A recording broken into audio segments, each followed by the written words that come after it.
On New Year's Eve, the Professional Fighters League, formerly known for being the World Series of Fighting, they had their finals of the 2018 season. Obviously, this year they did a bit of a different format from what we've seen with them in the past. Where in the past they were just kind of like another promotion where they would have their champions and have their contenders and just kind of like run them up the ladder and kind of pick and choose based off of who they thought had earned their title shots or who they felt would get them the best ratings. In this case, they decided to just go off of a pure point and tournament format. So it wasn't based off of what your reputation was. It was just a matter of, can you get into the actual season at the start of the year? If so, can you earn enough points? If you earn enough points, you get to the playoffs, and from there you earn your spot into the finals and then have a chance to win $1 million. What's interesting about that is normally, as far as fighter pay goes, it's based largely off of how marketable a fighter is. So the idea is, if you're the promoter and you're going to pay a fighter $100,000, the idea is that the return that you're going to get in terms of increased ticket sales or increased pay-per-view sales, or if you're running a TV model where ratings tend to dictate what kind of deals you're going to be getting moving forward, it would be increased TV ratings.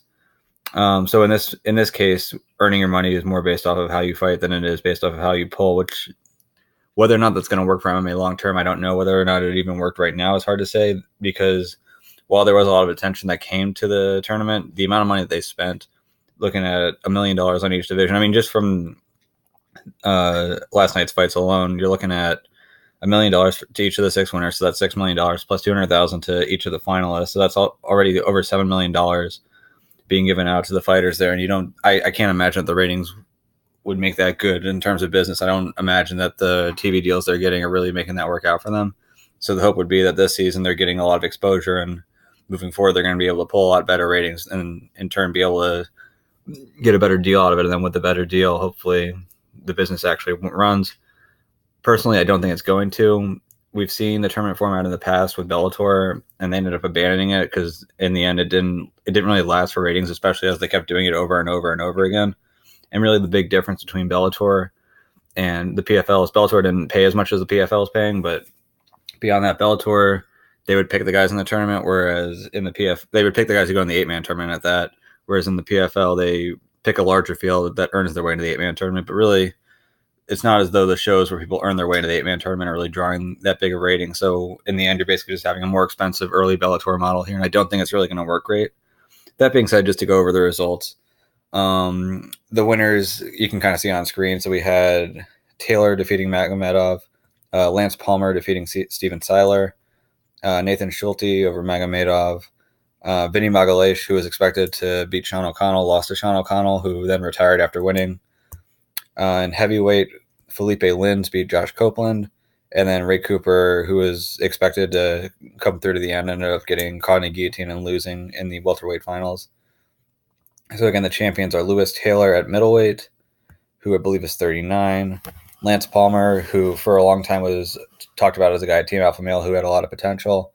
Had some losses here and there, but still has a really, really nice record. It'll be interesting to see if he can take this moving forward and whether he wants to stick around for next year and see if he can get another crack at $1 million if they do this again, or whether he looks to go to a bigger promotion from now, using this to spring or to kind of vault him in that direction. Nathan Schulte at lightweight, Sean O'Connell at light heavyweight. He, again, like I said, he retired after this.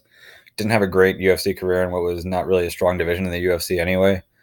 Kind of same goes for Vinny Magalhaes, although a lot of people saw how he was knocking people out and thought that maybe he was finally starting to turn a corner in his career and was getting to a point where if he did really well in this tournament, he might get another shot in the UFC and actually be able to make a bit of a run. But that was not to be. He wasn't able to take Sean O'Connell down, and from there was just having a lot of problems on the feet.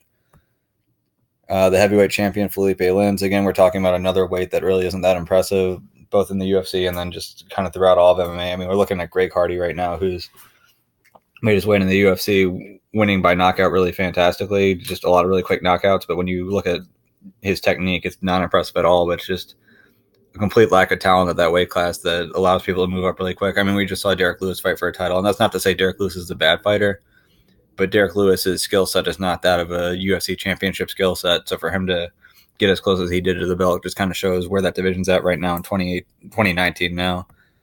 And then the welterweight champion was Magomed Kadyrov, who defeated Ray Cooper, who was coming in off of a couple wins over Jake Shields, among others. So really, as far as the results go, I didn't follow along a whole lot this season, so it's hard for me to really dig in a whole lot more on these specific fighters outside of what I already know about them or for what I've seen just through Twitter or just following along with MMA media. But the larger point here was just about the PFL and whether or not I think they're going to be able to last. And while it's nice to see these six guys each making $1 million and the finalists making 200 grand, I don't see how this is going to be a format that's going to work for them long term because the expenses are going to outweigh their costs pretty quickly. And ultimately, that's going to be a big issue for them if they want to stick around.